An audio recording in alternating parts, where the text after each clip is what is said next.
Ever dreamt of that perfect flat belly? Today's the day we unravel the truth. You've seen those magic solutions, right? But are they real? Let's dive deep, uncover myths, and get you the real deal. Ready? Let's journey together.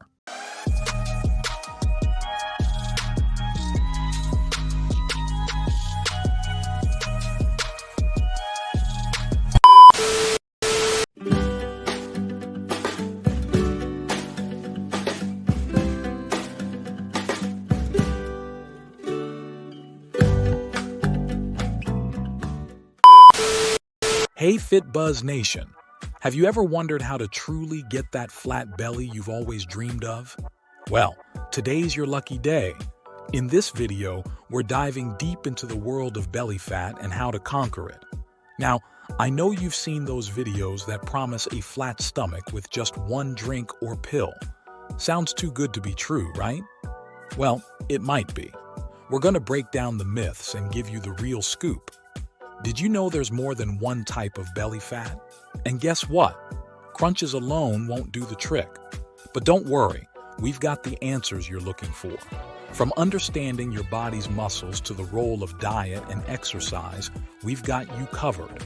And we'll even touch on the impact of stress on belly fat. So grab a comfy seat and let's get started. Remember, knowledge is power, and we're here to empower you. Let's do this, Fitbuzz Nation. In this video, we're going to talk about how to flatten your belly in the fastest time possible. And you do see these videos out there that say, hey, you just need to drink this one thing or take this one pill before bed, and you will wake up with a flat stomach. Well, that may only be true if that belly is really just coming from bloating. And the other very common question is, how many sit-ups do I have to do? How many crunches do I have to do to achieve a six-pack AB? First of all, what are your abs? Well, we're talking about mainly a muscle called the rectus abdominis. And it's not just one muscle. It's a series of little packets of muscle, aka six-pack abs. Crunches might make them stronger and slightly bigger, but that's not the answer for a six-pack ab. And when we deal with this rectus abdominis muscle, that muscle is mainly there to keep the insides, your guts, from coming out.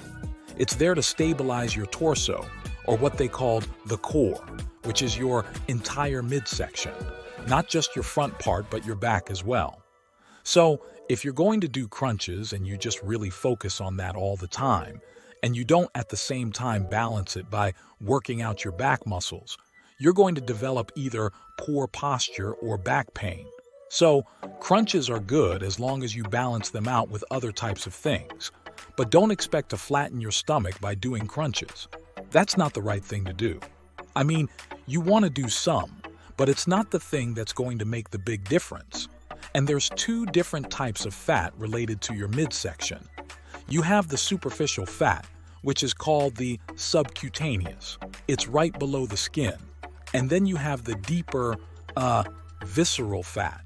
That's the fat around the organs underneath it that presses it out. So right now, if you were just to relax your stomach and if it extended outward, that would be more visceral fat, which is the fat that's spilling over from the liver.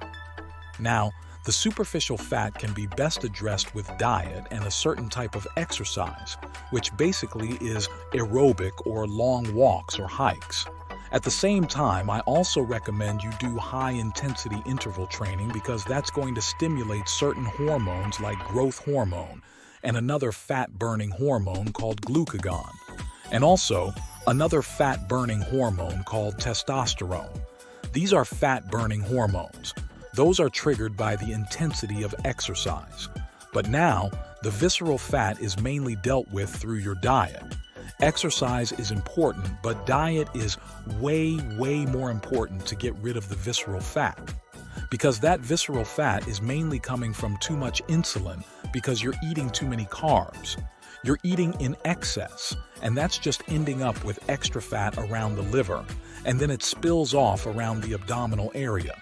So, just by going on a low-carb diet within 2 weeks, you literally have the ability to remove up to 50% of the fat off the liver. Okay, and then you give it more time, and then you're going to see your stomach start shrinking more and more and more. All right, let's shift gears to fat-burning foods. Okay, now these are foods that stimulate the fat-burning hormones. So exercise is one way to stimulate fat-burning hormones, but certain foods can also do it, like protein, for example. Protein can simulate not just growth hormone and testosterone, but that other hormone called glucagon as well. And so people have these protein shakes. Sometimes they do the green shakes or protein powders combined with low-starch vegetables. So really, the meat and vegetables put you in a state of what's called ketosis, where your body is starting to burn fat. So you notice I didn't say a high-fat diet because that's not necessarily what keto is. It's low-carb. One big reason I do recommend adding more fat initially to that diet is because it makes it easier to fast for longer periods of time because you're more satisfied. And then, when you start to lose more fat, you might want to cut that back if you're really targeting the midsection. Because what we want to have happen is we want you in a state of fat burning. But if at the same time you are eating things that are causing a fat storage situation or stimulating the fat-making hormone that's called insulin, it's the thing that nullifies all the good work when you eat carbs. I'm talking about refined carbs like the bread, pasta, cereal, crackers, biscuits, fruit, sodas, all of those. And by the way, those things actually make you hungry, which is not going to help this plan because you're going to be starving all the time. When we lower insulin by not eating carbohydrates, we actually live off our own fat and our hunger goes away. Now, you also have probably heard of all the fat-burning supplements out there like Garcinia cambogia or raspberry ketones or green tea extract or caffeine or certain extracts of chili peppers. All of these things tend to stimulate your metabolism. But again, if you're consuming things that are increasing your insulin, those are going to be very expensive urine because they're going to go right through you. They're not going to work. So I wanted to make a big point about that because you have to understand levels of importance, things that are really, really important and things that are trivial and things that are dependent on other things. Because the last thing I want you to do is, have this great diet, but you're eating these little carbs on the side and you kind of nullify all this good results. Another factor that's very important is the frequency of eating. Okay, if you're snacking, if you're eating between meals, that can slow things down. Why? Because one of the triggers for insulin, the fat-storing hormone, is eating in general. So the less you eat, the better, like 2 meals a day or even 1 meal a day. And one really important point about that, which relates to the next topic, which is bloating, is how snacking keeps you bloated. Think about what bloating is. Bloating involves your digestive system. Okay, so many people have a big belly because of bloating. They're bloated 24/7, and they think that's fat when in fact, sometimes it's not. It's just their digestive system is in a constant state of working really hard and not digesting. And so this intermittent fasting is so important to give your digestive system a chance to take a break. So the combination of eating too frequent and overeating will create bloating. And I see it all the time, especially when people after they eat, they just like their stomach is just completely, distended. If you do infrequent eating, I promise you, you'll do much, much better. This happens if you eat and you get bloated right away. It could mean that you need more acid in your stomach. And I recommend betaine hydrochloride. That's a natural remedy for bloating and gas, things like that. And you would probably want to take quite a few in the beginning, maybe 5, 6, or 7 small little tablets right before you eat. And you take that, and then you eat, and then you'll find that an extra acid will help break things down much, much better. And in some people, they need more bile salts from their gallbladder. So you would take like a gallbladder formula right after the meal, maybe 1 or 2, to help more of that. And so The lack of acid and the lack of bile can create a lot of digestive bloating, things like that. And of course, certain things like fruit will bloat people all day long. The sugar in yogurt can bloat you. And of course, the obvious stuff like the beans and the grains and all that will totally keep you bloated.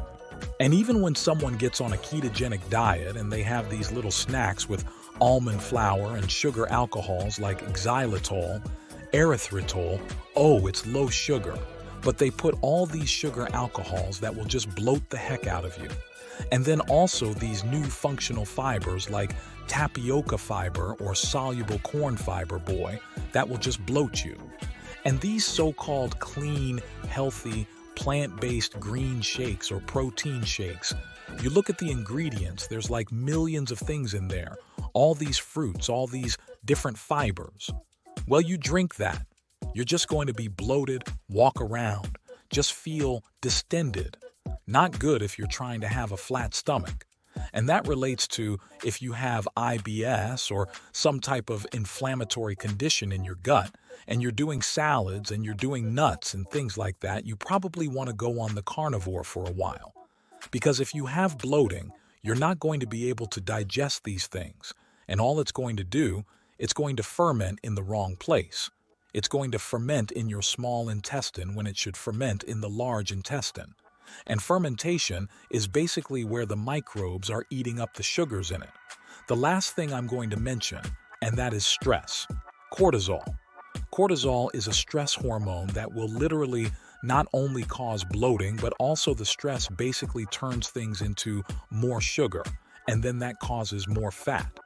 So when I mentioned the insulin being a really key factor in whether you're going to lose weight or not, cortisol is almost at the same level. If you're going through high stress, it's going to nullify some of the results. So this is why the best thing for stress is the walking, other types of exercise, physical work, and sleeping. Okay, very important to fix the sleep as well. The other challenge that happens with women that are postmenopausal is that their adrenal glands are now having to back up the ovaries. And so we have the situation where now they get more belly fat. So make note of that and do what you can if you're going into menopause. But I can't overemphasize the very important diet that you need to be on. Whew, that was a lot to take in, wasn't it? But here's the thing. Understanding our bodies and the science behind belly fat is the key to achieving that dream physique. Remember, it's not just about crunches or the latest fad diet. It's about a holistic approach that combines the right nutrition, exercise, and mindset. And hey, if you found this enlightening and want to keep getting the real buzz on health, do us a favor. Share this video, hit that like button, and don't forget to subscribe to Fitbuzz for more. Let's keep the conversation going and make health our priority. Catch you in the next one.